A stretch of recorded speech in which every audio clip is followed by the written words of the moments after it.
Welcome on in, guys. Three bold takes, and we are finally done with, I guess, bowl season per se. It's on to the national championship game, but before we do that, we need to discuss some of these bowls that have happened as of late. Very interesting bowl games. Had some good ones, had some overtime games, and then we have this game we're discussing now, which was the worst, I guess, bowl beatdown in the history of college football. You're reading the score right, 63-3, Georgia over Florida State. Um, the question I kind of have for the group here, and you can talk about whatever you want, but it's kind of the main point in this is opt outs. Is it derailing college football in a way that is making obviously the product worse? And I guess how do we fix it? Because Kirby Smart even talked about how the game wasn't the same without all the opt outs, right? And I know everybody wants to go to Florida State and say, yeah, they had 27 people that opted out, that had injuries, that transferred. Georgia had the same number. It may have been 29, but it was one of the two. They're the exact same number. And this is still the score that we got. So, question for the group, Chase, we'll start with you. This one was kind of your idea, so I'd like to hear your thoughts first about opt outs and the college football landscape. Yeah, so this is actually an idea I pitched to the guys the other day is or to you guys is with opt-outs is for the draft to understand. You have a certain date, you have to opt out by. But a lot of these kids are opting out so they can go to the transfer portal, so they can do other things. And the transfer portal, it's recruiting, right? But with high school recruiting, it's during the season and the signing days are in December. Okay. But you're not fighting other colleges to get these transfer portal guys before it closes. Like you are with a lot of these high school recruits. And so I kind of pitch this idea is moving the opt out date after bowl season, or actually before bowl season. My apologies, before bowl season, and then having it to where you have to opt out and then you select the bowl games after that. So I think it is hurting. I think it's really problematic with how when you look at a game like this, a team that's number 5 in the country or number 6 in the country, 13-0, should have it. I thought they'd at least score 20. I thought they'd score more than 3 points. But you see the opt outs, a lot of the big name stars in this game. I think it really hurt this game because even though Georgia had a lot of their guys sit out or opt out or whatnot, they still had a focused mind in this game. Now, Florida State overall, I'll just say it, they're a sad sack of pity. Like they didn't want to be there. They lost out of the college football playoff and they said, you know what, I'm done. Whatever. But what you see is with Florida State, they built a lot of their success through the transfer portal. And a lot of those guys, as soon as it came time to do something for the team, for the culture, since they came from the transfer portal, they weren't built into that culture like Georgia was. A lot of those Georgia guys stuck around because they built that culture together. Florida State hadn't. A lot of those guys were from the transfer portal. And they said, I'm going to do what's best for me first. I'm going to go to the draft. I'm going to jump back in the portal, whatever. And so that's why you see the difference in the cultures and in this game by 60 points. Quinn? Yeah, I want to start. You bring up the opt outs and the transfers. I do want to point out there was a big difference in those two numbers. One was a lot of starters for Florida State. One was not necessarily a whole lot of starters for Georgia by comparison. Right. Um, as far as how to fix this, let's be real. I mean, they if they don't have the sheer amount of opt outs, I still don't think they win this game against Georgia. I want to start there.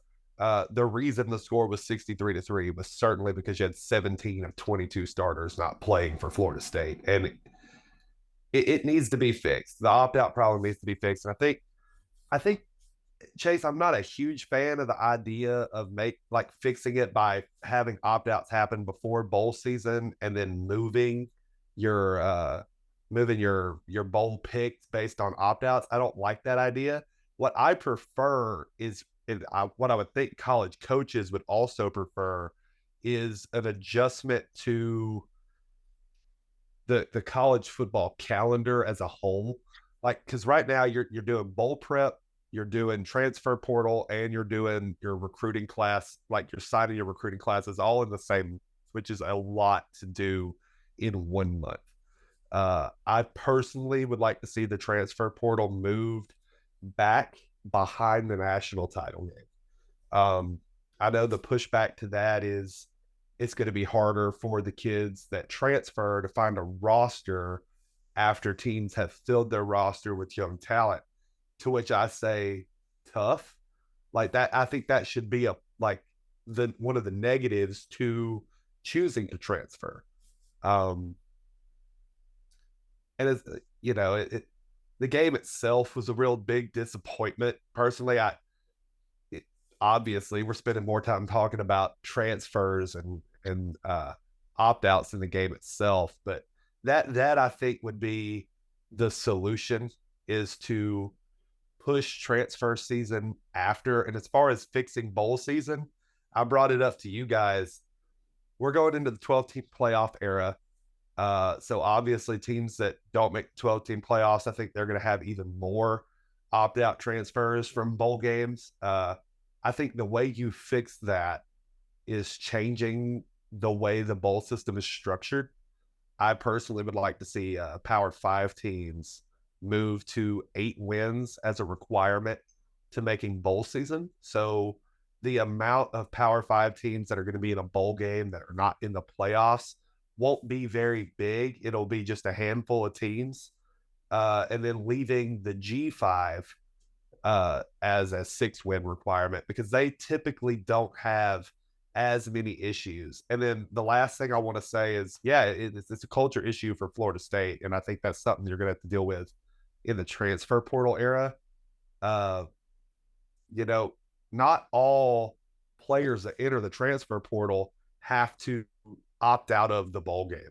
You saw that with Oklahoma State. I do believe their running back played in the game against Texas A&M. So that's kind of my wild, sporadic thoughts on all of this game, is changing the way bowls are structured in general. Lower the amount of bowl games, move the transfer portal till after the national title, and raise the requirement for power schools to make a bowl game. That way you don't have a lot of 6-6 Power 5 schools with players that are ready to get out just not playing in bowl games. One of the things that I want to bring up that is very sad, and this is one of the things that makes college football what it is, right? That's school pride to me. Growing up, man, especially down here in the South where pro football is not as prevalent. I mean, look at you guys. You guys are Ravens fans and Browns fans, right? You're not even Falcons fans or Titans fans that are around here. So, but you're both Alabama fans because you live in the state of Alabama, or you're from the state of Alabama. So there is a ton of school spirit and pride associated with college football, and that's all thrown out the window in college football now, or at least it's getting that way. Georgia showed what it meant to have school pride. Georgia showed what it meant to, I signed with these guys, I set out to have a great season with these guys, and it's these guys above myself. And that's what's missing in college football, and what will be missed if this keeps moving like we know it will. And that's what's very sad to me. And also, this proves that recruiting is still king, right? Like, Georgia has had top 2, 3, 4 classes the past God knows how many years. Even going back to Mark Richt, they were still top 10 every year. So this proves that if you still recruit well, even if you have transfers, you have opt-outs, whatever, you can still have a team that can put up 63 points against a conference champion, whether they have opt-outs or not. Now, I don't think Georgia would have scored 63 if their whole team was there. However, I do still think that this would have been a mollywop if you want to go there. And that's just because of the sheer number of talent guys that Georgia has. And I think that's something else to think about is as we move ahead in college football, transfer portal is going to become even bigger. It's like free agency now. It'll continue to be. But let this be a lesson to those teams that rely on the transfer portal. You still have to recruit well to at least have backups at positions. You can fill holes with the transfer portal, but if you've got walk-ons behind them, what good does that do you if he gets hurt? Like, what good does that do you if anything happens like this? So, sad performance of a bowl game. I expected more from a New Year's Six Bowl. However, the way Florida State, their fans, their administration, their coaching staff, their government down there in the state handled this, I knew that it was going to be this way. Had no idea it'd be a 60-point game, though. So I appreciate you guys' opinions here on bowl season and how opt-outs and things like that are derailing college football and kind of changing the landscape a little bit. Guys, let us know down below what you think about this. What can they do to fix it? Quinn offered a solution. Chase offered a solution. I didn't because I'm not that smart. But you guys are, so leave us a comment on what you guys think college football as a whole should do. I appreciate it. It's been Chase, Freddie, Quinn, 3 Bold Takes. We'll see you guys again.